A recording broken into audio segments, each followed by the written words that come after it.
அண்ணா மீது வந்து உங்களை எப்படி பற்று வந்தது?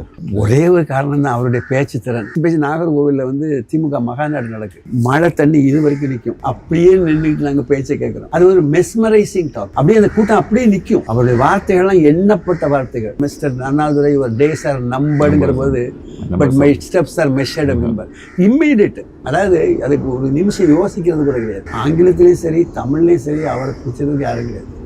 ஏன் அவங்க கலைஞர் எடுத்தீங்க, அவருடைய பேச்சுமே வந்து அதுக்கு இதை எமோஷன் இருக்கும். ஒரு மாதிரி உறங்கிட்டு இருக்காங்க முடிச்சிருவான். திருக்குறளுக்கு உரை எழுதியிருக்காங்கல்ல, பரிமேலழகர் எழுதியிருக்காரு. அப்போ குரல் இவர் எழுதியிருக்கிறதுல தெய்வம் தொழால் கொழுநன் தொழில் எழுவாள் பெய்யின பெய்யும் மழை. அந்த இன்டர்பிரிட்டேஷன் வந்து யாருமே சொல்லலை. அண்ணா கிட்ட நேரடியாக நீங்கள் பேசியிருக்கீங்களா? பேசியிருக்கேன், நான் பேசியிருக்கேன். என்ன எந்த விஷயமா பேசுறீங்க? என்ன சொல்ல ஞாபகம் இருக்கு உங்களுக்கு? 2-3 ஞாபகம் இருக்குது. எனக்கு அவருக்கு கனெக்ஷன் ஒன்றே ஒன்று தான். எனக்கும் தமிழ் பிடிக்கும், அவருக்கும் தமிழ் பிடிக்கும். அப்போ ஆக்சுவலாகவே அந்த சமயத்தில் வந்து தமிழுக்காக வேலை பார்க்கலாங்கிற அளவுக்கு நாங்கள் வந்துட்டோம். அப்போ அவர் சொன்னார், நீங்கள்லாம் முதல்ல நாட்டுக்கு பண்ணிங்க போங்க, மும்பை இங்கே வராதிங்க.